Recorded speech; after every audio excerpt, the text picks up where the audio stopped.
Hello friends, चलिए इस video में सॉल्व करते हैं वेव ऑप्टिक्स की इस प्रॉब्लम को जिसको पूछा गया था जेईई मेन 2023 में। एक इंटीजर टाइप प्रॉब्लम है ये। तो यहाँ पे देखते हैं इस क्वेश्चन में क्या गिवन हुआ है।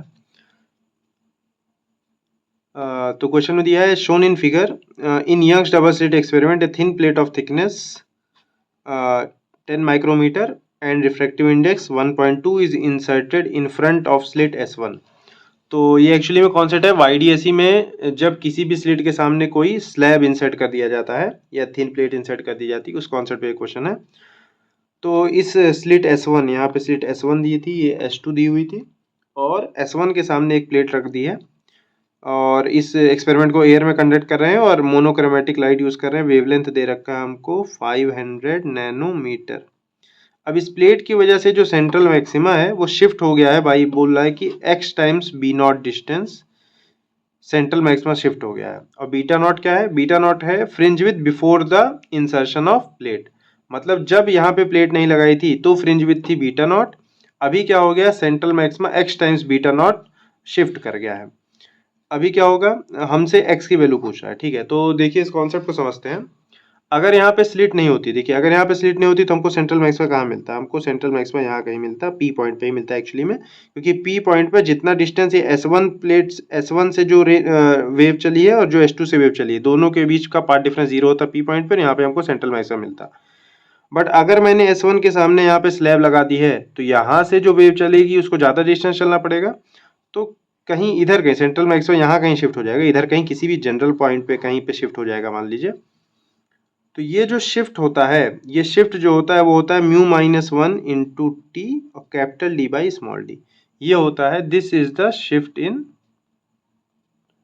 सेंट्रल मैक्सिमा जब कोई स्लैब को इंसर्ट किया जाता है। और हमेशा शिफ्ट किस तरफ आएगा? जिस भी स्लिट के सामने स्लैब इंसर्ट कराया गया होगा उस तरफ को जो है सेंट्रल मैक्सिमा शिफ्ट हो जाएगा। इसको डायरेक्ट भी किया जा सकता है, इसमें कोई बड़ा बात नहीं है। अभी क्या बोल रहा है कि भाई ये जो शिफ्ट आया है x टाइम्स बीटा नॉट है, तो इसको बराबर कर दीजिए μ-1 into T capital D by small D और x times beta naught. Beta not क्या है?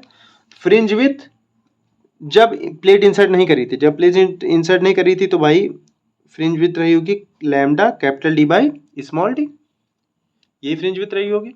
तो यहाँ पे क्या हो जाएगा? देखिए capital D small D cancel out हो गया, हमको x चाहिए था, आंसर आ गया बड़े आसानी से। यहाँ पे क्या हो जाएगा? x की वैल्यू हो जाएगी μ-1 into T upon lambda. Lambda आ जाएगा नीचे, यहाँ से लैम्डा यहाँ से नीचे आ जाएगा। अभी क्या कर लेते हैं, इसको सॉल्व कर लेते हैं। म्यू की वैल्यू कितनी दी हुई है भाई? म्यू की वैल्यू भी हमको क्वेश्चन में गिवन है 1.2, तो ये 1.2 -1। थिकनेस भी दी हुई है हमको 10 माइक्रोमीटर, तो 10 इंटू 10 की पावर -6 अपॉन लैम्डा भी दे रखा है हमको 500, ये देखिए यहाँ पे दिया हुआ है 500 नैनोमीटर।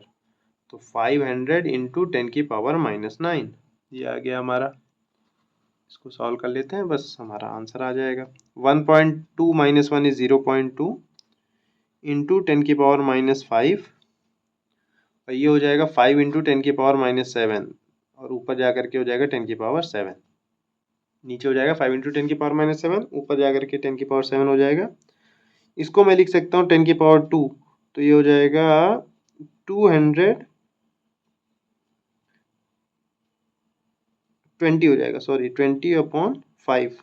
ये देखिए 10 की पावर 2 हो जाएगा, ये 10 की पावर 2 को 0.2 से मल्टीप्लाई किया जाएगा तो ये हो जाएगा 20/5, दैट वुड बी 4। तो x की वैल्यू क्या आ गई हमारी? 4। तो इंटीजर टाइप आंसर था, यहाँ पे आंसर हम लोग लिख देंगे 4। So that's all for this video guys, I hope that you have understood it. Thank you.